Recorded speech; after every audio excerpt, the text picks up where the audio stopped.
Partnership fundamentals में मैं आपको बिल्कुल इंट्रो थ्योरी पार्ट से नहीं करा रहा हूँ। यहाँ पर जहाँ से न्यूमेरिकल पार्ट होता है वो कराएंगे और जो बीच में थ्योरेटिकल जरूरत पड़ेगा वो साथ साथ बताएंगे। ठीक है, तो पार्टनरशिप फंडामेंटल में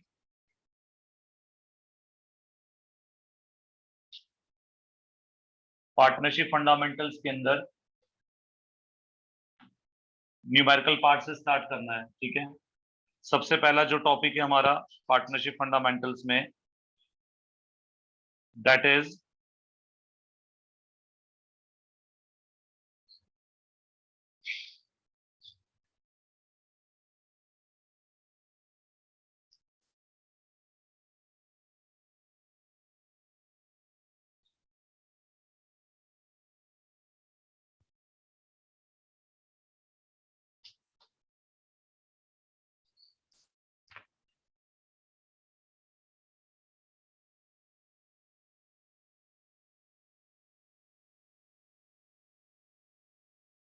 final accounts of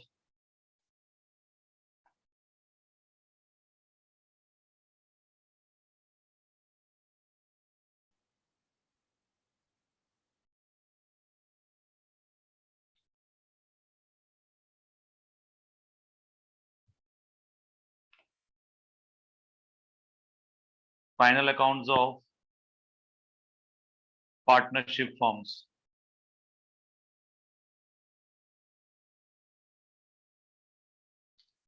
final accounts of partnership form में सबसे पहला अकाउंट हम लोग प्रिपेयर करते हैं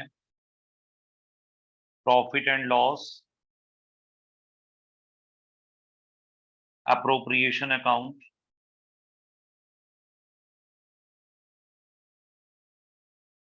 second account after P&L appropriation account, अगर हमारी कैपिटल का मेथड फ्लक्चुएटिंग कैपिटल मेथड है तो in case of fluctuating capital method हमें अपने आंसर में पार्टनर्स के कैपिटल अकाउंट्स प्रिपेयर करने होंगे। और अगर हमारा कैपिटल अकाउंट को मेंटेन करने का फिक्स्ड कैपिटल मेथड है तो फिक्स्ड कैपिटल मेथड के केस में आपको दो अकाउंट प्रिपेयर करने होते हैं, एक पार्टनर्स कैपिटल अकाउंट जिसको फिक्स्ड रखा जाता है, मींस इसमें कुछ भी अप्रोप्रिएशंस ट्रांसफर नहीं की जाती हैं और इसको फिक्स्ड रखा जाता है। और सेकंड अकाउंट जो हमें प्रिपेयर करना होता है वो होता है पार्टनर्स करंट अकाउंट्स। तो जब आपके क्वेश्चन में लिखा आए कि पार्टनर्स की कैपिटल फिक्स्ड है तो आपको कैपिटल अकाउंट और करंट अकाउंट पूछा जा सकता है, लेकिन ऐसा भी होता है कि कैपिटल फिक्स्ड होने पर यह जरूरी नहीं होता कि आपको कैपिटल अकाउंट भी बनाने को कहा जाए। आपको हो सकता है क्वेश्चन में सिर्फ ये कहा हो कि पार्टनर्स की क्या प्रिपेयर कीजिए, करंट अकाउंट्स। तो बच्चे जल्दबाजी में क्या करते हैं, फिक्स कैपिटल मेथड को पढ़ते ही सार कैपिटल अकाउंट का फॉर्मेट भी ड्रॉ कर लेते हैं और करंट अकाउंट का फॉर्मेट भी ड्रॉ कर लेते हैं। अगर आपसे कैपिटल और करंट अकाउंट दोनों मांगे गए हों तभी आप उसके लिए फॉर्मेट बनाएं। अगर सिर्फ आपको क्वेश्चन के अंदर सिर्फ करंट अकाउंट पूछा है तो कैपिटल अकाउंट का फॉर्मेट नहीं बनाएंगे। ठीक है, इसका मतलब क्वेश्चन क्या होता है रणवीर, इसका मतलब इस चैप्टर में क्वेश्चन कैसे आता है, preparation of profit and loss appropriation and partners capital account. और सेकंड वे क्या होता है, P&L appropriation account with partners capital account and partners current account, जब कैपिटल फिक्स्ड होंगी। दोबारा बोलो, ये बात समझ आ रही है? तो हमारा क्वेश्चन हो गया, यानी हमें क्वेश्चन के अंदर P&L अप्रोप्रिएशन अकाउंट प्रिपेयर करना होगा, ये तो मस्ट है बनाना। और इसके साथ अगर कैपिटल फिक्स्ड है तो कैपिटल अकाउंट्स बनाने को कहा जा सकता है, और अगर कैपिटल आपकी क्या है, फिक्स्ड है, तो कैपिटल अकाउंट तो है ही साथ में, और कैपिटल अकाउंट के अलावा आपको क्वेश्चन में पार्टनर्स की क्या प्रिपेयर करने होते हैं, करंट अकाउंट प्रिपेयर करने होते हैं।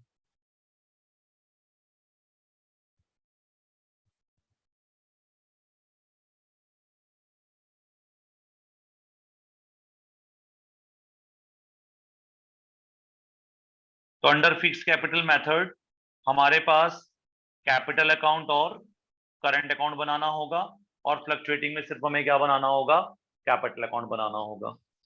क्या था, कुछ पूछना है? ये बात समझ आ गई आपको? Yes sir. ठीक है, इसके बाद नेक्स्ट स्टेप पे जा रहे हैं हम लोग।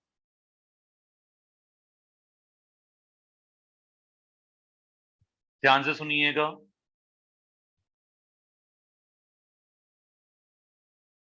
Charges versus appropriation.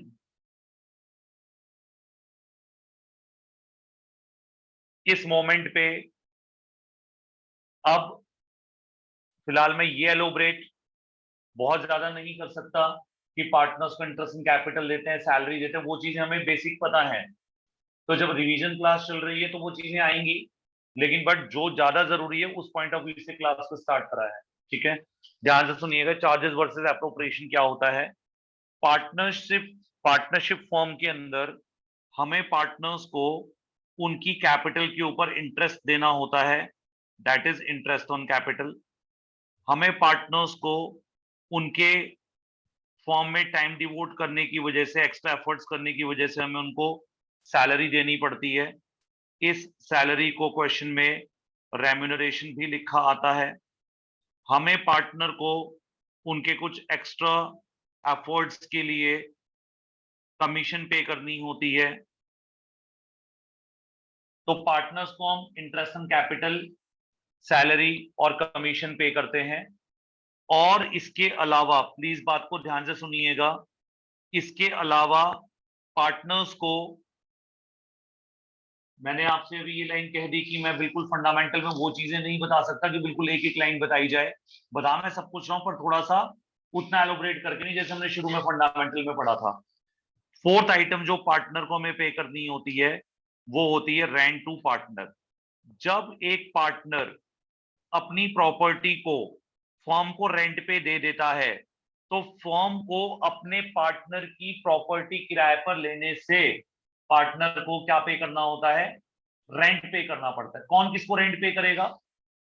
फर्म ने पार्टनर की प्रॉपर्टी ली है, तो फर्म अपने पार्टनर को उसकी प्रॉपर्टी की यूसेज के बदले फर्म उसको क्या पे कर रही है, रेंट पे कर रही है।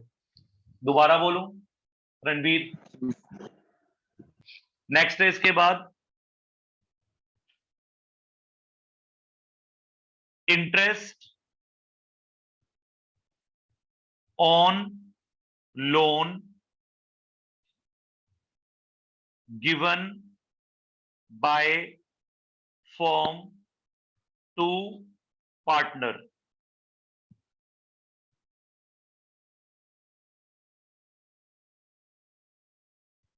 जब हम लोन के कॉन्सेप्ट की बात करते हैं तो लोन की जरूरत फर्म को भी हो सकती है और लोन की जरूरत पार्टनर को भी हो सकती है। तो फर्म पार्टनर की जरूरत पड़ने पर फर्म पार्टनर को लोन दे देती है, और अपनी जरूरत पड़ने पर पार्टनर से फर्म लोन ले भी लेती है। तो पार्टनर यानी जो लोन है वो फर्म पार्टनर को देती भी है और पार्टनर से लेती भी है। ये बात समझ आ रही है? तो यहां मैंने लिखा interest on loan given by firm to partner. Ranbir, यहां पर लोन किसने किसको दिया मेरे एग्जाम्पल में?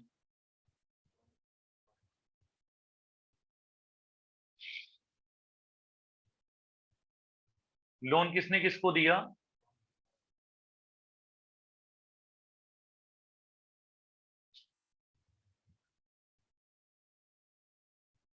मैंने दो लाइनें बोली, या तो लोन फर्म पार्टनर को देगी या पार्टनर फर्म को देगा। यहां पर मैंने बोला है इंटरेस्ट के हिसाब से पार्टनर ने फर्म को लोन ग्रांट करा है, यानी फर्म ने पैसे लिए हैं किससे? पार्टनर से। अब जब फर्म पार्टनर से पैसे लेगी तो फर्म को पार्टनर से उधार लेने पर उस पार्टनर को क्या पे करना होगा? इंटरेस्ट पे करना होगा। अब बताओ इंटरेस्ट कौन किसको पे कर रहा है? Interest on loan given by firm to firm partner को ब्याज पे कर रही है। दोबारा बोलूं, और अगर पार्टनर ने लोन लिया होता तो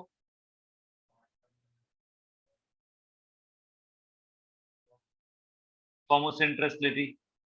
हम उसकी भी बात नहीं कर रहे हैं आज फिलहाल। अब हम कौन से इंटरेस्ट की बात कर रहे हैं? जब फर्म पार्टनर को ब्याज देती है।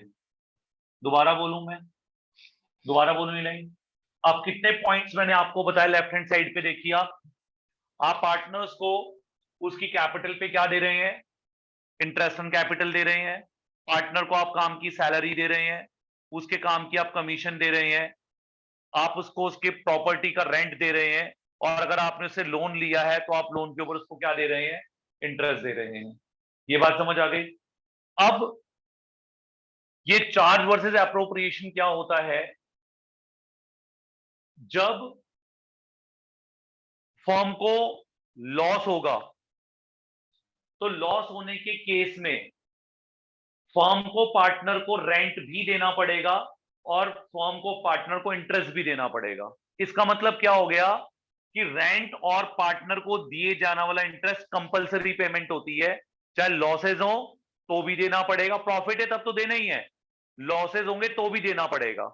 लेकिन अगर लॉस हो जाए तो पार्टनर को फर्म इंटरेस्ट, सैलरी और कमीशन देने से क्या कर देती है? मना कर देती है। और लॉस होने के बावजूद भी पार्टनर को इंटरेस्ट या रेंट पे करना कंपलसरी होता है।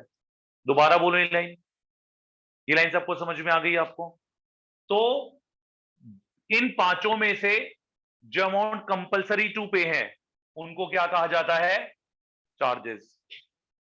और जो नॉट कंपलसरी है उनको क्या कहा जाता है? अप्रोप्रिएशन। तो इस लिस्ट में ये जो पहले तीन आइटम है ये अप्रोप्रिएशन है बाय नेचर, और ये जो आगे की दो आइटम है ये बाय नेचर क्या है? चार्जेस है। दोबारा बोलूं ये बात बेटा, दोबारा बोलूं ये बात। अब बात को ध्यान से सुनिएगा कि अब आगे क्वेश्चन में हमने इसका टॉपिक का करना क्या है।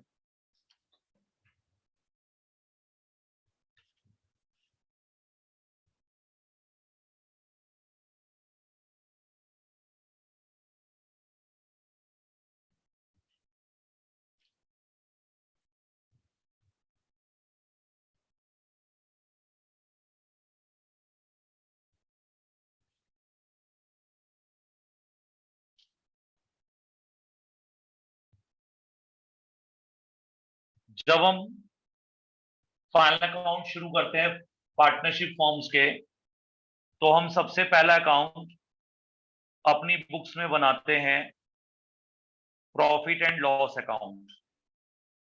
अब आप बोलेंगे सर आपने तो अभी कहा था कि पहला अकाउंट आपका profit and loss appropriation account होता है, और अब आपने अपनी बात पे बदल दी बात को, और अब आप कह रहे हैं कि सर पहला अकाउंट हमारा P&L अकाउंट होता है, ऐसा कैसे हो गया? तो P&L अकाउंट हमारा अकाउंट क्यों प्रिपेयर किया जाता है?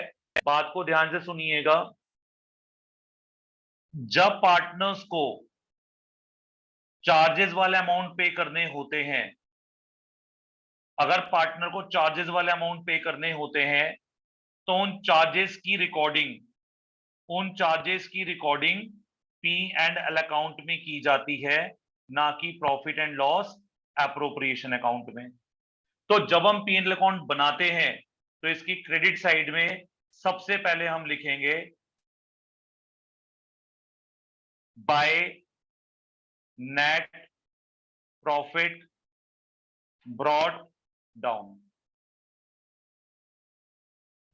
यहां पर फर्म का जितना नेट प्रॉफिट आपको क्वेश्चन में गिवन होगा उस नेट प्रॉफिट को आप यहां क्रेडिट साइड में लिखेंगे।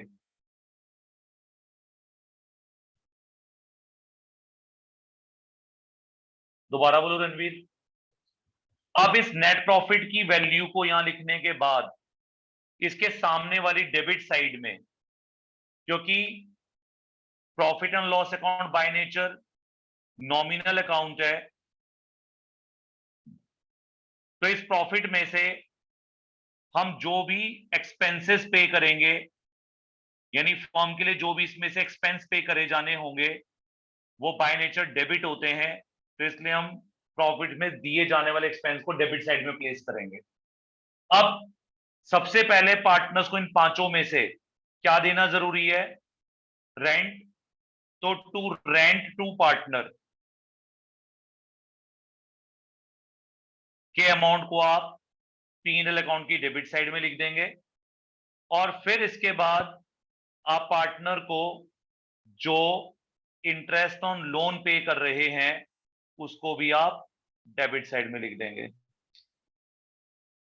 दोबारा बोलूं, ये लाइन समझ आ रही है आप लोगों को? अब एक एग्जांपल देते हैं अमाउंट से। मान लीजिए कि आपकी फर्म के प्रॉफिट का अमाउंट 1 लाख रुपए है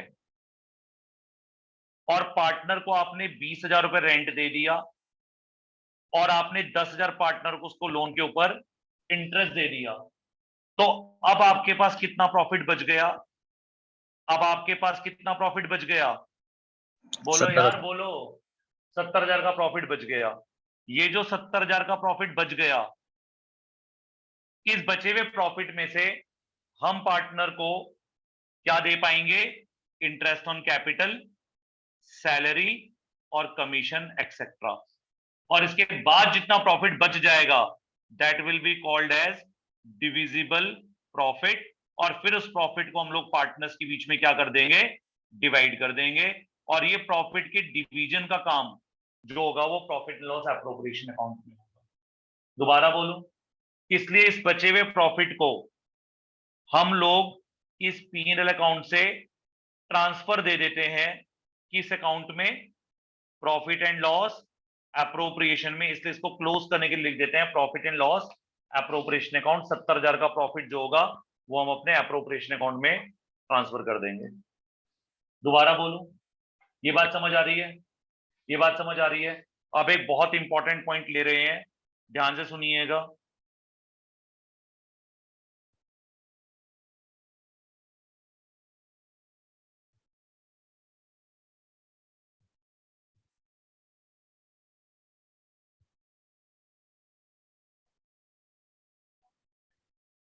हाँ हाँ जाओ। Profit and loss account, debit side, credit side. ये अमाउंट है पर्टिकुलर्स का अमाउंट, पर्टिकुलर्स अमाउंट। अगर मान लेते हैं फर्म को इन केस ऑफ लॉस, अगर फर्म को लॉस हो जाता है, अगर फर्म को लॉस हो जाता है देन ये P&L अकाउंट कैसे प्रिपेयर होगा? अब लॉस का अमाउंट मैं मान लेता हूं कि फर्म को, जैसे पिछले एग्जांपल मैंने एज्यूम करा प्रॉफिट हुआ था, अब मैंने एज्यूम कर लिया कि फर्म को नेट लॉस हो रहा है कितने रुपए का? 1 लाख रुपए का सपोज। अब अगर फर्म को लॉस हो रहा है तो क्या अब भी इस P&L की डेबिट साइड में ऊपर वाले P&L की तरह रेंट और इंटरेस्ट ऑन लोन डाला जाएगा? तो इसका आंसर है यस। क्यों? अगर फर्म को लॉस है तो उसके बावजूद भी हम पार्टनर को क्या पे करेंगे? रेंट टू पार्टनर पे करेंगे 20,000 का, और हम पार्टनर को इंटरेस्ट ऑन लोन भी पे करेंगे कितने रुपए का? 10,000 का। रणवीर पढ़ाई पे ध्यान दो। और ऐसा करने से क्या होगा? ऐसा करने से पहले लॉस कितना था आपका?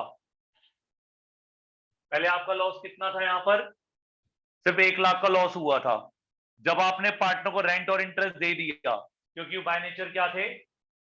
चार्ज थे, वो देने कंपलसरी थे। तो फर्म का लॉस 1 लाख से इंक्रीज होकर के 1,30,000 हो जाएगा। इसका मतलब ये है कि अगर फर्म लॉस के बावजूद भी, मतलब लॉस है उसके बावजूद भी पार्टनर्स को ये चार्जेस की वैल्यू आपको पे करनी पड़ेगी। तो हमारा जो टोटल अमाउंट होगा वो 1,30,000 हो जाएगा। ये जो 1,30,000 हो जाएगा ये पार्टनर के लिए बन जाएगा क्या, डिविजिबल लॉस, क्योंकि आपके पास पार्टनर्स को देने के लिए प्रॉफिट बचा ही नहीं। क्या देने के लिए, ये जो अप्रोप्रिएशन थी, इंटरेस्ट, सैलरी, कमीशन, इनके देने के लिए प्रॉफिट ही नहीं बचा। तो आप इसीलिए इस P&L अकाउंट को यहीं से क्लोज करेंगे एज अ डिविजिबल लॉस मानते हुए। 1,30,000 का डिविजिबल लॉस है। ये किस किस में डिवाइड हो जाएगा, पार्टनर में। सपोज फॉर्म में 3 पार्टनर है ए बी सी, तो ये लॉस, या ए और बी 2 पार्टनर ले लीजिए, ए और बी फॉर्म में 2 पार्टनर है, ये प्रॉफिट, ये loss, I am sorry, in partner की एग्रीड रेशियो में डिवाइड हो जाएगा। अब आप मुझे ये बता दीजिए कि अगर पार्टनरशिप फॉर्म में कोई एग्रीड रेशियो गिवन नहीं होती है तो प्रॉफिट एंड लॉसेस कैसे डिवाइड होते हैं, पार्टनर्स में। बेटा ओल्ड रेशियो एग्रीड रेशियो हो गई ना। अगर ओल्ड रेशियो ही गिवन नहीं है, ओल्ड रेशियो न्यू रेशियो तो आगे के चैप्टर्स में होती है, फंडामेंटल में तो एक पर्टिकुलर रेशियो दी होती है, कोई भी रेशियो मेंशन नहीं है, तो लॉसेस पार्टनर्स में इक्वली डिवाइड होंगे। तो 65,000 लॉस ए बियर करेगा और 65,000 का लॉस कौन बियर करेगा, बी बियर करेगा। और हम पार्टनर को ऐसी कंडीशन में इंटरेस्ट ऑन कैपिटल, सैलरी और कमीशन देने से मना कर देंगे, इवन दो वो पार्टनरशिप डीड के अंदर भी लिखी हुई क्यों ना हो। यानी पार्टनरशिप डीड की जगह हम रूल क्या बोलेंगे कि फर्म को लॉसेज हुए हैं इसलिए हम पार्टनर को इंटरेस्ट, सैलरी और कमीशन नहीं देंगे। यहां पर दोबारा बोलूं, ये लाइन समझ आ गई आपको, ये लाइन समझ आ गई, ठीक है। एक एग्जांपल और लेंगे, थर्ड। अब आप लोग बताइएगा,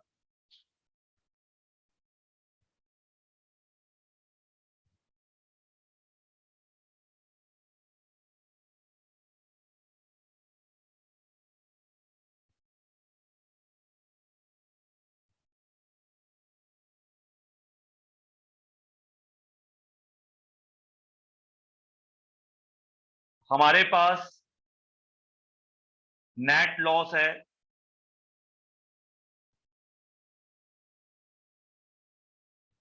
हमारे पास नेट प्रॉफिट है 12,000 का,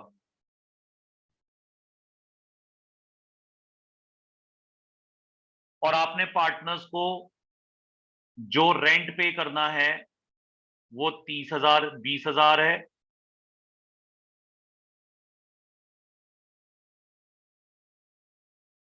और जो आपने पार्टनर को इंटरेस्ट ऑन लोन देना है वो 10,000 है। अब चार्जेस की वैल्यू 30,000 है, पर फर्म ने सिर्फ कितना प्रॉफिट अर्न करा है, 12,000 का। क्या करेंगे, अब कैसे क्लोज करें इस अकाउंट को, डेबिट साइड का टोटल करेंगे 30,000, 30 में से 12 जाएगा, यहां कितना आंसर बचेगा, 18,000। ये हमारा डिविजिबल लॉस हो जाएगा, और ये डिविजिबल लॉस को हम ए और बी की एग्रीड रेशियो में, एग्रीड रेशियो नहीं होगी तो इक्वल रेशियो में हम पार्टनर के बीच में इस लॉस को डिवाइड कर देंगे। अब इन तीनों को देख करके एक बारी में समझिए कि इन तीनों का कॉन्सेप्ट रहा क्या। पहले वाले केस में क्या कहूंगा मैं, firm had sufficient profits to pay off rent and interest on loan। उसके बाद कितना प्रॉफिट बचा, 70,000। तो ऐसे क्वेश्चन में 70,000 को मैं कहां लेकर के जाऊंगा, P&L अप्रो में, और वहां इंटरेस्ट, सैलरी, कमीशन वगैरह पार्टनर्स की दे दूंगा। लेकिन अगर क्वेश्चन में इंटरेस्ट, सैलरी, कमीशन भी है, लेकिन हमारे पास पहले लॉस आ गया, कितने का लॉस है, 1,00,000 का, और रेंट और इंटरेस्ट ऑन लोन कितने हैं, 30, तो आपका पहले लॉस चल रहा है, तो ये तो चार्जेस तो देने थे, तो यहीं से लॉस डिवाइड हो जाएगा, पार्टनर को इंटरेस्ट, सैलरी, कमीशन नहीं मिलेगी, जबकि ऊपर वाले केस में मैं दे सकता था। दोबारा बोलूं, यानी ऊपर वाले केस में मैं P&L अकाउंट का कौन सा अकाउंट बनाऊंगा, P&L अप्रो बनाऊंगा, पर इन दोनों केस में मैं P&L अप्रो बना ही नहीं पाऊंगा क्योंकि मेरे पास प्रॉफिट बच ही नहीं रहा है इंटरेस्ट, सैलरी, कमीशन देने के लिए। दोबारा बोलूं, तो यहां इस केस को हम क्या कहेंगे, सफिशिएंट प्रॉफिट। इस केस को क्या कहते हैं, इन केस ऑफ लॉस। इसको क्या कहते हैं, in case of insufficient profits. Insufficient profit किसके कंपैरिजन में? आपका प्रॉफिट इन दोनों के कंपैरिजन में कम है, तो आपने डिविजिबल मतलब टोटल ये पे करने का जो डिविजिबल लॉस है वो 9,000 पार्टनर्स में डिवाइड कर दिया। ये बात समझ आ रही है? इस तरह से ये वो टॉपिक है जो एग्जाम में हॉट टॉपिक्स होते हैं और ये एमसीक्यू बेस के चक्कर में आपसे एग्जाम में जरूर पूछे जाएंगे। अब ये क्वेश्चन कैसे आएगा आपके पास? अब वो क्वेश्चन में आपको बोर्ड में एमसीक्यू में कैसे पूछेगा? वो बोलेगा the firm had a profit of 12,000 and rent was payable to partner 20,000 per annum and interest on loan to partner A was 10,000. What will be the amount of divisible loss? तो बच्चे के दिमाग में क्या आएगा कि यार मैं कैसे सॉल्व करूं, लेकिन क्या है उसमें डिविजिबल लॉस कैसे निकलेगा? आपको दिमाग लगाना है। ये दोनों बाय नेचर क्या है? बोलो, बाय नेचर क्या है? ये दोनों चार्ज है, कंपलसरी है, तो ये देने जरूरी है। 30,000 रुपए आपने पे करे, कितना प्रॉफिट है? 12 का, तो डिविजिबल लॉस कितना बचेगा? तो 9,000 वाली अमाउंट पे टिक कर देना। दोबारा बोलूं, और अगर आपका आंसर पहले ही क्या हुआ, the firm had incurred a loss of 1 lakh and rent to partner was 20,000 and interest on was 10,000, what would be the amount of divisible loss? तो बच्चे के दिमाग में ये होना चाहिए ना कि ये दोनों तो पे करने क्या होते हैं, कंपलसरी, चाहे लॉस ही क्यों ना हो। तो इनके साथ इनको ऐड करके डिविजिबल लॉस के लिए 65,000 रुपए आंसर आएगा इस केस में। समझ आ रही बात? तो ये बात समझ आई? आपने यहाँ पर 1 लाख का लॉस है, इसके बावजूद भी रेंट और इंटरेस्ट देना कंपलसरी होता है, तो आपने 1 लाख का लॉस है, 30,000 ये पे करे, टोटल लॉस कितना हो गया? 130। तो डिविजिबल लॉस का आंसर कितना आएगा? 65 टू ईच पार्टनर। तो ऐसे एमसीक्यू बेस्ड क्वेश्चन आएंगे आपके ऊपर। और फंडामेंटल में से आने के लिए ये एक एरिया ऐसा है जहां पर टीचर को लगता है कि हाँ ये वर्दी सा क्वेश्चन है, कि जहां पर हमें लगता है कि बच्चा कंफ्यूज हो सकता है। और विश्वास कीजिए कि अगर ये क्वेश्चन आ जाए ना, तो बच्चा समझ ही नहीं पाएगा क्वेश्चन है किस बारे में, वो समझ नहीं पाएगा लॉस क्या क्या रहा है, क्योंकि उसने किस टॉपिक को नहीं पढ़ा, उसने किस टॉपिक को नहीं पढ़ा, किसको? Charge versus appropriation. उसको ये पता ही नहीं था स्टूडेंट को कि interest, salary, commission not compulsory होते हैं, रेंट और इंटरेस्ट क्या होता है? कंपलसरी होते हैं। तो ये जो मैंने 3 क्वेश्चन कराए, ये कंपलसरी पेमेंट के ऊपर बेस्ड है। ये बात समझ आ रही है? मैं फॉर्मेट पे जा सकता था, पर फॉर्मेट तो हमने ऑलरेडी पढ़े हुए, अगर फॉर्मेट ही पढ़ा के भेजना हो तो फिर ये वाले क्वेश्चन तो नहीं हो पाएंगे। अब मैं आपको वो तरीके से पढ़ा रहा हूं जो आप 10 ईयर में ग्रेडेड बुक्स के अंदर क्वेश्चन देखते हैं, उस तरह के क्वेश्चन के हिसाब से मैंने आपको पढ़ाना है, जो एग्जाम ओरिएंटेड आपको लगेगा टीचर दे सकता है। फॉर्मेटिंग तो करनी है, apart from that difficult level के क्वेश्चन भी हमने कंटिन्यू करने हैं साथ में। मैनेजर कमीशन आएगा नहीं बोर्ड से अंदर, भूल जाओ, it's not a part for board. ये जबरदस्ती डीके गोयल वगैरह के अंदर क्वेश्चंस डाले हुए हैं। पार्टनर्स कमीशन है, manager commission is not a part of board any more. ठीक है, ये तो था सिर्फ चार्ज वर्सेस एप्रोप्रिएशन का टॉपिक। ठीक है, अब प्लीज मेरी बात को सुनना ध्यान से। आपको नहीं समझ आए तो मुझे बताइएगा। हमने यहां पर, पहले मैं यहां बता देता हूं, हमने यहां पर P&L अकाउंट को 3 कंडीशंस में प्रिपेयर करने की बात करी। हमने कहा हम इसको सफिशिएंट प्रॉफिट के हिसाब से बना के देख लेते हैं, लॉस के हिसाब से बना के देख लेते हैं, और इनसफिशिएंट के हिसाब से बना के देख लेते हैं। ये बात समझ आ रही है? अब इन दोनों नीचे वाले पार्ट्स को या नीचे वालों को तो छोड़ दो, आप जो नीचे वाले 2 केस इनको छोड़ दो, कारण क्योंकि इन दोनों में आंसर क्या आ गया? Divisible loss. तो आगे P&L अकाउंट बनने की उम्मीद ही खत्म हो गई। लेकिन अगर आपका केस नंबर 1 आएगा जिसमें नेट प्रॉफिट है, रेंट है और इंटरेस्ट ऑन लोन है, वो पे करने के बाद भी तो कितना प्रॉफिट बच रहा है? 70,000। फिर 70,000 के प्रॉफिट को कहां कैरी ओवर करेंगे अब हम? एप्रोप्रिएशन में। क्या देने के लिए? Interest, salary, commission. समझ आ गई बात? क्या P&L एप्रोप्रिएशन में ऐसा नहीं हो सकता कि आपका प्रॉफिट P&L एप्रोप्रिएशन में जब ट्रांसफर होगा तो वहां पर ये प्रॉफिट सफिशिएंट होगा इंटरेस्ट, सैलरी, कमीशन देने के लिए, या हो सकता है ये प्रॉफिट वहां जाकर के क्या पड़ जाए? इनसफिशिएंट पड़ जाए। तो P&L एप्रोप्रिएशन भी 3 केस में बनता है। इन केस ऑफ लॉस तो बनेगा ही नहीं, वो तो मैंने क्लियर कर दिया। समझ आ रही बात? ये इन केस ऑफ लॉस तो बनेगा ही नहीं। अगर बहुत पुरानी बात है ये जो पीछे पढ़ाई थी, फिर मैं पूछ रहा हूं, क्या इन दोनों, बेटे सुन लेना सारे बच्चे, नीचे वाले जो दो केस हैं जिसमें लॉसेज आ रहे हैं, क्या इन नीचे वाले दो केसेस के अंदर किसी सर्कमस्टेंस में पी एप्रूव बनने के कोई चांसेस हैं? या डिविजिबल लॉस आ गया, अभी डिविजिबल लॉस आ गया, क्या कोई पॉसिबिलिटी है कि अभी पी एप्रोप्रिएशन बन जाए जब इंटरेस्ट ऑन ड्राइंग होगा? अगर इस क्वेश्चन में मैं क्या जोड़ दूं, इंटरेस्ट ऑन ड्राइंग, तो इंटरेस्ट ड्राइंग किस अकाउंट में दिखाते हैं? पी एंड एल एप्रो में दिखाते हैं। तो उस केस में हमें इस लॉस को कहां ले जाना पड़ेगा? पी एंड एल एप्रो में, और बाय साइड में इंटरेस्ट ऑन ड्राइंग डालना पड़ेगा।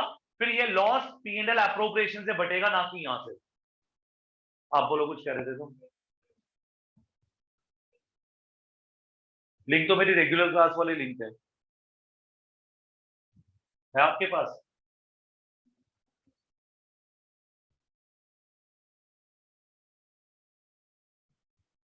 लिख दो आप, सेम लिंक है ओल्ड वाला। ये ऑनलाइन वाले बच्चों को बात समझ आ गई कि नीचे वाले दो केस के अंदर अगर इंटरेस्ट ऑन ड्राइंग आ गया तो पीन लैप्रो बनाना पड़ेगा, अदरवाइज नहीं बनाना पड़ेगा। लेकिन अगर यहाँ प्रॉफिट बच गया 70,000 का, तो पीन लैप्रोप्रिएशन बनेगा ही बनेगा। क्लियर है सबको ये? अब हमारा नेक्स्ट टॉपिक क्या आ गया?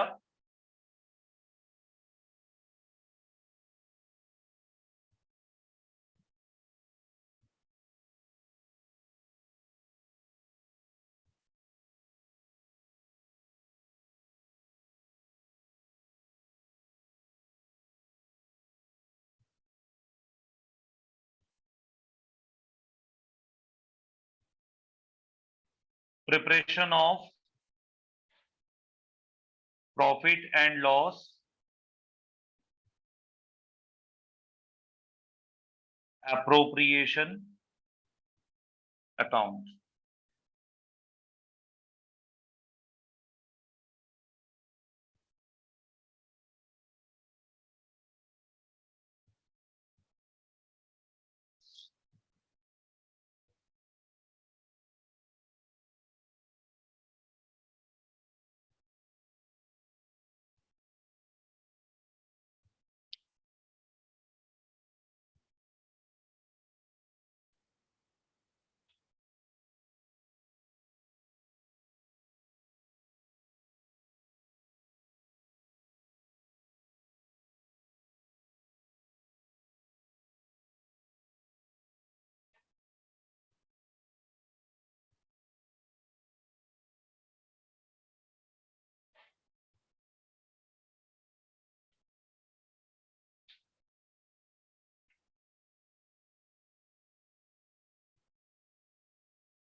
बाद में बात करना बेटा।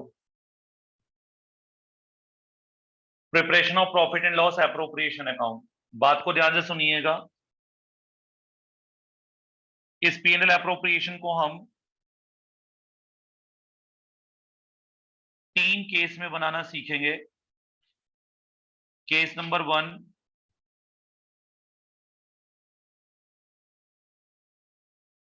जब हमारे पास सफिशिएंट प्रॉफिट्स होंगे।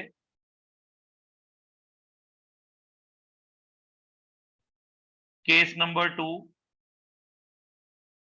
जब हमारे पास इनसफिशिएंट प्रॉफिट्स होंगे। एंड केस नंबर 3, जब हमारे पास लॉसेस होंगे।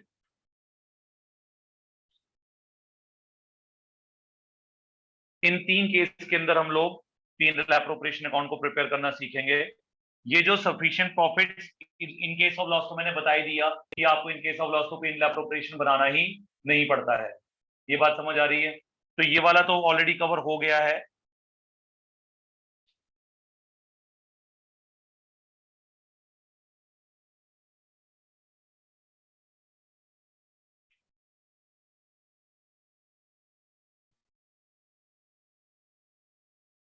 और ये जो सफिशिएंट प्रॉफिट, बेटा आप में से किसी भी ऑनलाइन बच्चे की क्लास प्लीज स्किप हो जाती है तो आप प्लीज मुझे मैसेज कर दीजिए। मैं ऐसे बीच में बार बार एंट्री नहीं कर पाऊंगा। मैं नहीं देखता कि आप लोग बीच में एंट्री ले रहे हैं नहीं ले रहे हैं। अगर आपकी नहीं हुई है तो आप प्लीज मेरे को दोबारा एक बार मैसेज कर दीजिए।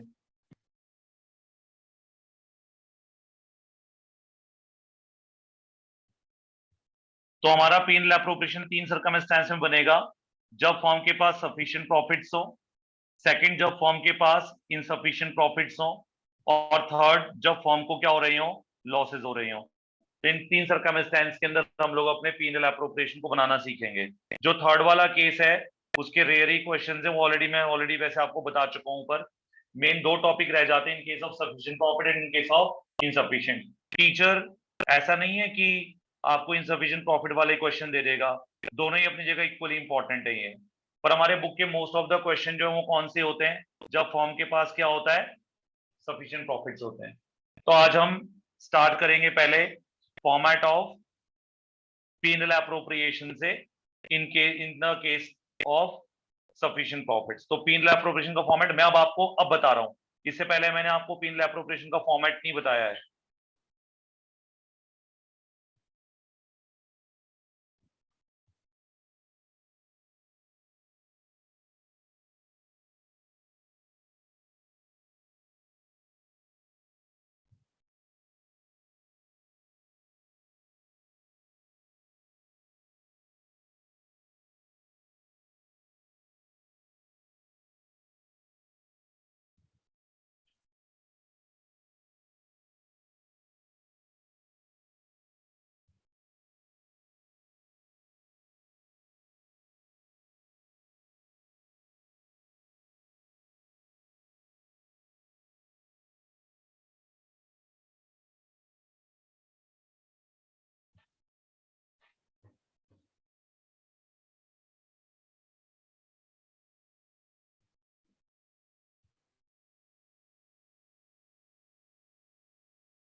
सुनेंगे ध्यान से। पीएनएल एप्रोप्रिएशन अकाउंट का फॉर्मेट स्टार्ट करना है। इससे पहले किसका फॉर्मेट बताया था मैंने आप लोगों को, पीएनएल का फॉर्मेट बताया था। पीएनएल की डेबिट साइड में कौन सी 2 आइटम डाली थी हमने, सर एक रेंट और इंटरेस्ट ऑन लोन, ये हमने इन 3 केस में डाला था। ठीक है, अब नेक्स्ट पॉइंट सुन लीजिए ध्यान से। जब हम पीएनएल एप्रोप्रिएशन अकाउंट बनाते हैं तो आप लोगों के पास एक ऑप्शन होती है कि प्लीज सुनेंगे, पीएनएल एप्रोप्रिएशन अकाउंट बनाने से पहले मुझे पीएनएल अकाउंट बनाना ही ना पड़े, यानी मुझे पीएनएल की फॉर्मेटिंग ही ना करनी पड़े। ऐसा भी प्रैक्टिकली पॉसिबल हो सकता है। वो कैसे हो सकता है, आप अपना जब पीएनएल एप्रोप्रिएशन का फॉर्मेट बनाएंगे, और पीएनएल एप्रोप्रिएशन के फॉर्मेट में आप क्या लिखोगे, जब नेट प्रॉफिट लिखोगे तो इस नेट प्रॉफिट के नीचे यहां पर आप लेस वर्ड यानी माइनस वर्ड लिख करके जो आपने पार्टनर को क्या पे करना था, रेंट, तो रेंट टू पार्टनर और इंटरेस्ट ऑन लोन को आप इस नेट प्रॉफिट में से क्या कर दीजिए, माइनस कर दीजिए। एक बारी मैं अमाउंट नहीं लिखूंगा, मैं आपसे लिखूंगा भी तो मैं रब कर दूंगा अमाउंट को। अभी आपने रिकॉल करना है, पहले पहले केस में हमारा नेट प्रॉफिट कितना था, 1 लाख रुपए था। मैं दिखाता हूं आपको, देखिए फर्स्ट केस में हमारा नेट प्रॉफिट कितना था, ऊपर कितना नेट प्रॉफिट था आपका, आपका नेट प्रॉफिट था 1 लाख रुपए। आपने उसमें से रेंट और इंटरेस्ट माइनस करके रिमेनिंग प्रॉफिट को ट्रांसफर किया था ना। तो अगर मैं रेंट और इंटरेस्ट को इस नेट प्रॉफिट में से मुझे क्या करना है, इन दोनों को इस अमाउंट में से मुझे डेबिट यानी माइनस करना है।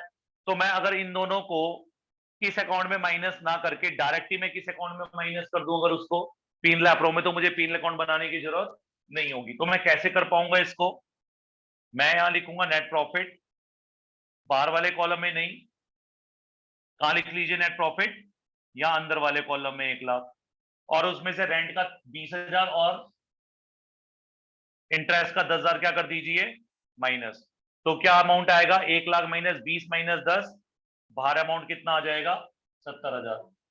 तो आप डायरेक्ट प्रॉफिट बाहर भी लिख सकते हैं। इससे आपको क्या नहीं बनाना पड़ेगा, पीनल नहीं बनाना पड़ेगा। ज्यादातर टीचर्स जो होते हैं वो पीनल एप्रोप्रिएशन के फॉर्मेट में ही यही काम कराते हैं, वो अलग से पीनल अकाउंट्स बनाने के सजेशन नहीं देते अनटिल एंड अनलेस जब तक कि आपके लॉसेस ना आ रहे हो। लॉस के केस में तो पीनली बनाना पड़ेगा, या इनसफिशिएंट प्रॉफिट के केस में तो पीनली बनेगा इंटरेस्ट और लोन को लेकर के। मैंने कहा था केस नंबर 1 कौन सा है? Sufficient profit. By profit and loss account firm का नेट प्रॉफिट है कितने रुपए का? 1 लाख रुपए का। इसमें से आप क्या माइनस कर दीजिए? Rent to partner 20,000। इसमें से आप क्या माइनस कर दीजिए? Interest on partner's loan 10,000। अब कितनी फिगर आपके पास प्रॉफिट की बचेगी? 70,000। तो आप डायरेक्ट 70,000 ऐसे भी दिखा सकते हैं। अगर आपने ऐसा किया तो आपको पीनल अकाउंट ऊपर की तरह बनाने की जरूरत नहीं होगी। दोबारा बोलो ही नहीं, दोबारा बोलो ही नहीं। क्लियर है सबको ये? Yes sir. इस केस में हम क्या नहीं बनाएंगे? पीनल नहीं बनाएंगे। और अगर आप पीनल बनाते तो क्या होता? अगर आप पीनल बनाते तो पहले ये अकाउंट ऊपर बनाना पड़ता आपको, ये वाला। ये पीनल आप बनाते, इससे कितना प्रॉफिट निकलता आपका? 70,000 प्रॉफिट निकलता। फिर आप इस 70,000 के प्रॉफिट को आप यहां लिखते किस नाम से? बाय पीनल 70,000, क्योंकि आप ये दोनों अमाउंट ऊपर दिखा चुके होते। ऊपर दिखाना ही क्यों है जब उसको डायरेक्टली यहां से माइनस किया जा सकता है। तो चार्जेस को क्या करना है? पहले नेट प्रॉफिट में से माइनस कर देना है। समझ आ गई बात ये? अब आपने पार्टनर्स को इस 70,000 के बचे हुए प्रॉफिट में से जिस पार्टनर को उनकी कैपिटल पे क्या देना है? इंटरेस्ट। तो आप पार्टनर ए और बी दो पार्टनर है, उनको उनकी रेस्पेक्टिव कैपिटल पर इंटरेस्ट दे दीजिए।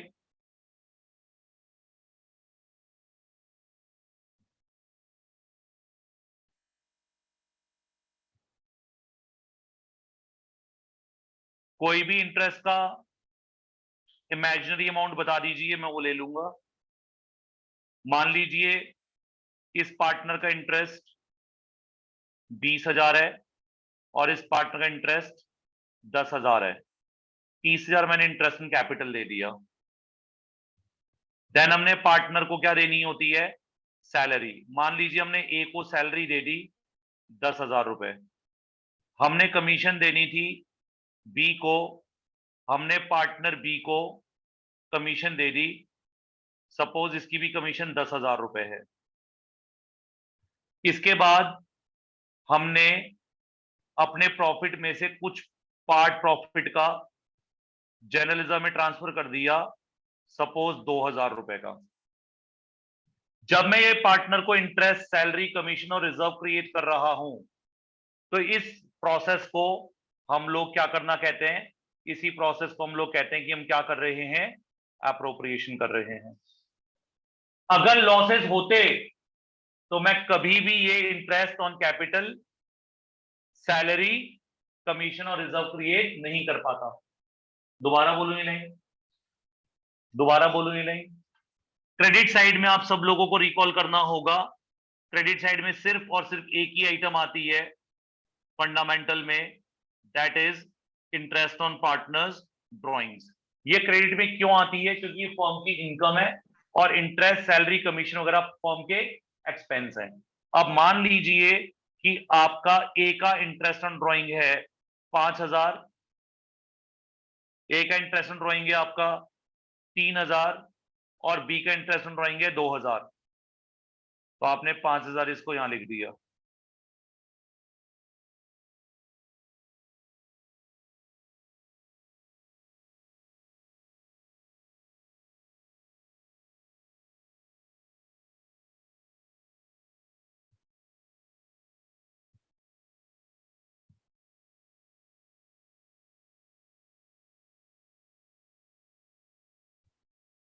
अब इसके बाद अपने अकाउंट को क्या कर दीजिए?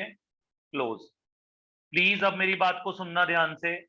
अगर ऊपर पीएनएल अकाउंट बनाते और अगर ऊपर पीएनएल में लास्ट के दो केसेस में क्या आ रहा था? लॉस, तो मैं भूल के भी पीएनएल एप्रोप्रिएशन नहीं बनाता। लेकिन अगर मेरे क्वेश्चन में क्या दिया होता? इंटरेस्ट ऑन ड्रॉइंग, तो मुझे मजबूरी में पीएनएल एप्रो खोलना पड़ता, अदरवाइज मैं उसको नहीं खोलूंगा। क्योंकि ये बाय नेचर, ये इंटरेस्ट, सैलरी, कमीशन वगैरह क्या है? बाय नेचर चार्ज है और इनको देना कंपलसरी नहीं होता है। अब इसके बाद हम लोग क्या करेंगे, अपने अकाउंट का टोटल करेंगे। यहां से टोटल कितना आ गया 75,000, 75,000, 30, 40, 50, 52, कितना प्रॉफिट बच गया 75 माइनस 50, रिजर्व का अमाउंट चेंज कर दें, रिजर्व का अमाउंट कर देते हैं 5,000 रुपए। बताइए डिविजिबल प्रॉफिट कितना आ रहा है अब, थोड़ा जल्दी कर दो यार आप, मैं तो सुबह से पढ़ा रहा हूं, आप तो अभी पढ़ने बैठे हो। 30,000 का इंटरेस्ट, 10,000 की सैलरी, 10,000 की कमीशन और 5,000 का जनरल रिजर्व। टोटल अप्रोप्रिएशंस कितने अमाउंट की हैं 55,000 की। 75 माइनस 55 कितना डिविजिबल प्रॉफिट बच जाएगा प्रॉफिट 30,000। अब ये डिविजिबल प्रॉफिट आप यहां से to profit transfer to capital accounts of, अब ये डिविजिबल प्रॉफिट अब आप ए और बी में डिवाइड कर दीजिए। एग्रीड रेशियो तो उसमें अदरवाइज इक्वली, मान लेते हैं कोई रेशियो नहीं है तो ए का प्रॉफिट का शेयर 10,000 और बी का प्रॉफिट का शेयर कितना हो जाएगा 10,000 हो जाएगा। दोबारा बोलूं, अभी काम पूरा नहीं हुआ है, वेट कीजिए अभी।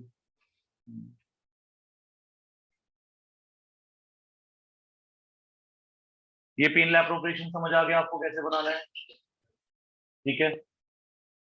Next sir point, general reserve तो कैपिटल अकाउंट में जाता था। वो आगे के चैप्टर्स में जाता है, इसमें नहीं जाता।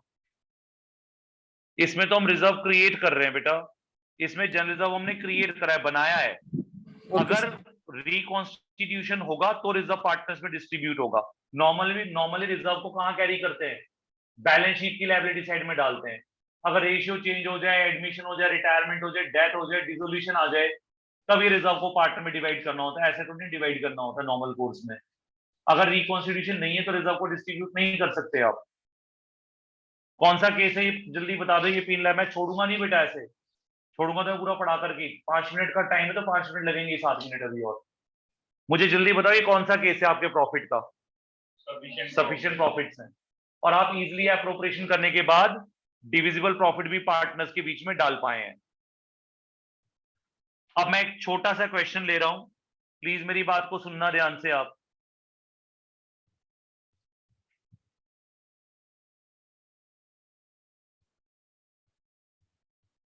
अगर अब जो मैं क्वेश्चन ले रहा हूं, पहले मैं उसकी एक्सेप्शन आपको बता दूं। मैं इस वाले क्वेश्चन में जो मैं अब बना रहा हूं फॉर्मेटिंग, इस वाले फॉर्मेटिंग में मैं जनरल रिजर्व नहीं कंसीडर करूंगा, मैं जनरल रिजर्व कंसीडर नहीं करूंगा, भूल जाना जनरल रिजर्व है इस नीचे वाले एग्जांपल के अंदर। रणबीर सुन लीजिए क्योंकि नेक्स्ट क्लास में मैं न्यूमेरिकल कराने वाला हूं यहां बैठा करके आप लोगों को।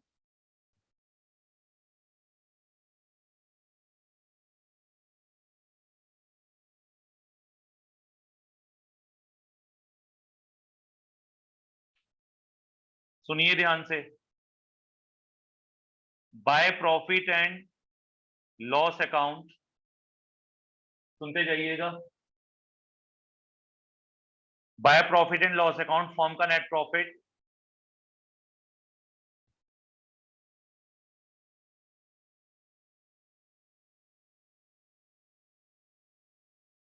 फॉर्म का नेट प्रॉफिट मान लेते हैं 50,000 था। सुनते जाइएगा, आपने पार्टनर को रेंट पे कर दिया इसमें से 20,000, आपने पार्टनर को इंटरेस्ट पे कर दिया 10,000। बेटा फोन रख दो आप 2 मिनट के लिए प्लीज।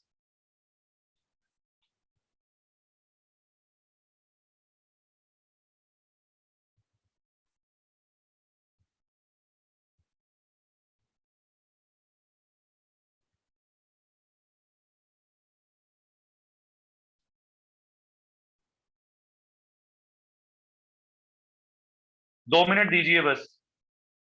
50,000 का प्रॉफिट है आपका, रेंट और इंटरेस्ट दे दिया आपने, अब कितना प्रॉफिट आपके पास बचा 50 में से 30,000 खर्च कर दिया आपने क्या देने में, रेंट और इंटरेस्ट ऑन लोन देने में खर्च कर दिया आपने। अब कितना प्रॉफिट बचा आपके पास? 20,000। एक बारी ऊपर वाले एग्जाम्पल में जाकर के देखिए कि आपने पार्टनर्स को कमिट करा था कि ए तेरे को 20,000 का इंटरेस्ट देंगे, बी को 10,000 का, ए को सैलरी और बी को कमीशन देंगे। रिजर्व मैंने कहा था मैं लूंगा नहीं। ये सारे अमाउंट देने के लिए मुझे कम से कम 30 और 10 40 और 10 कितने रुपए चाहिए? 50,000 अभी भी चाहिए। 30 ब्याज देने के लिए इंटरेस्ट कैपिटल का और 10,000 की सैलरी और 10,000 की कमीशन के लिए 50,000 रुपए चाहिए। अब आपके पास प्रॉफिट केवल कितना रह गया? अब तो प्रॉफिट 20,000 रह गया। अब प्रॉफिट पड़ रहा है कम और एप्रोप्रिएशन हो रही है ज्यादा। This is known as insufficient profit in P and L appropriation account. नहीं समझ आ रही बात? अब हम पार्टनर्स को क्या बोलेंगे कि भैया हम बीच में फंसे हुए हैं, हम आपको ये भी नहीं कह सकते कि हम आपको इंटरेस्ट सैलरी कमीशन ना दें क्योंकि प्रॉफिट तो हमारे पास है, पर आपकी जरूरत के हिसाब से नहीं है, कम है थोड़ा सा। तो हम पार्टनर्स को क्या बोलेंगे? इसको आगे अकाउंट को कंटिन्यू करने से पहले नीचे एक वर्किंग नोट आ जाएगा। ये वर्किंग नोट कहेगा ऐसे ए का नाम लिखिए और बी का नाम लिखिए, ऐसे लिस्ट बना लीजिए नीचे। इंटरेस्ट ऑन कैपिटल ए का 20,000, बी का 10,000। बोर्ड पे देखो बेटा, बोर्ड पे सामने सैलरी ए की कितनी है? 10,000 और कमीशन बी की कितनी है? 10,000। अगर मैं इन दोनों को इंडिविजुअल अमाउंट अब टोटल करूं तो मेरा इनका इंडिविजुअल अमाउंट जो है वो कितना आएगा? इनका इंडिविजुअल अमाउंट आएगा कितना? 30,000 मुझे ए को देने हैं और 20,000 मुझे बी को इन ऑल देने हैं। और अगर मैं फॉर्म की बात करूं तो फॉर्म को देने के लिए 30,000 का इनको इंटरेस्ट देना है, 10,000 की इसको सैलरी देनी है, 10,000 इसको कमीशन देनी है। तो फॉर्म के पास ये सारा अमाउंट देने के लिए कितने रुपए होने चाहिए? 50,000। पर मेरे पास ऊपर 50,000 तो है ही नहीं। मेरे पास तो ऊपर 50,000 की जगह केवल कितने हैं? मेरे पास तो 50,000 की जगह केवल 20,000 रुपए ऊपर। अब मैं क्या करूंगा? इस 30,000 और 20,000 की क्या कर दूंगा? रेशियो बना दूंगा। अब मैं पार्टनर की रेशियो कैसे बनाऊंगा? 30,000 इस टू 20,000 लिखूंगा जो उनके एक्चुअल अमाउंट बनते हैं, और इनकी रेशियो क्रिएट कर दूंगा जो कि कितनी आ जाएगी मेरी? 3:2 आ जाएगी।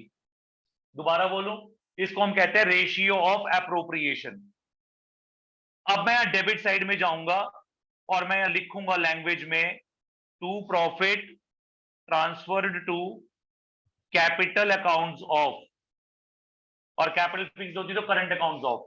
अब मैं ए और बी में ये प्रॉफिट बांट दूंगा कितने रुपए का? 20,000 रुपए का। किस रेशियो में? 3:2 में, यानी 3/5 और 2/5 में, यानी 12,000 मैं ए को दे दूंगा, 8,000 मैं बी को दे दूंगा।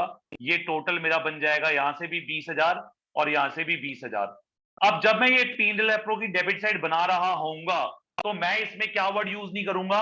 Interest on capital, salary, commission, ये वर्ड यूज नहीं करूंगा मैं। दोबारा बोलूं, मैं डायरेक्टली क्या वर्ड लैंग्वेज यूज करूंगा? टू प्रॉफिट ट्रांसफर्ड, ए के आगे ए का अमाउंट, बी के आगे, यानी हम बी को बोलेंगे भैया इस 12,000 के अंदर ये जो 12,000 तेरे को मिल रहे हैं इसमें थोड़ा सा अमाउंट तो अपना किसका मान ले? इंटरेस्ट का। थोड़ा सा अमाउंट किसका मान ले? अपनी सैलरी का। ऐसे ही बी को क्या बोलेंगे? 8,000 में थोड़ा सा तो चाहे तो इसको इंटरेस्ट मान ले, चाहे तो इसको अपनी कमीशन मान ले, हम देंगे इतना ही। तो ए को हम 20,000 और बी को हम 8,000 रुपए दे देंगे। अभी तक हम प्रॉफिट कैसे बांट रहे थे? उनकी प्रॉफिट शेयरिंग रेशियो में। क्या रेशियो में एज्यूम कर रहा था? बाय डिफॉल्ट 1:1 डिफॉल्ट रेशियो में बांट रहे थे। वो कब बांट रहे थे? जब डिविजिबल प्रॉफिट आया था ऊपर। जब ये डिविजिबल प्रॉफिट आया था तो आपने यहां रेशियो ली थी ना। एप्रोप्रिएशन के बाद भी तो प्रॉफिट बच रहा था, तब रेशियो यूज करी थी। अब नीचे वाले केस में तो प्रॉफिट बच ही नहीं रहा, तो प्रॉफिट की रेशियो यूज नहीं होगी। कौन सी रेशियो यूज होगी? रेशियो ऑफ एप्रोप्रिएशन, और उसमें प्रॉफिट को बांट देंगे। ये लाइन समझ आ गई आप लोगों को? This is called as preparation of P and L appropriation account with sufficient and insufficient profit. ये एग्जाम ओरिएंटेड पढ़ाया है मैंने आपको। मैं अगर फॉर्मेटिंग पे जाता तो फॉर्मेटिंग तो हम करा ही रहे हैं, लेकिन फॉर्मेटिंग से एडवांस लेवल पे पढ़ाना था।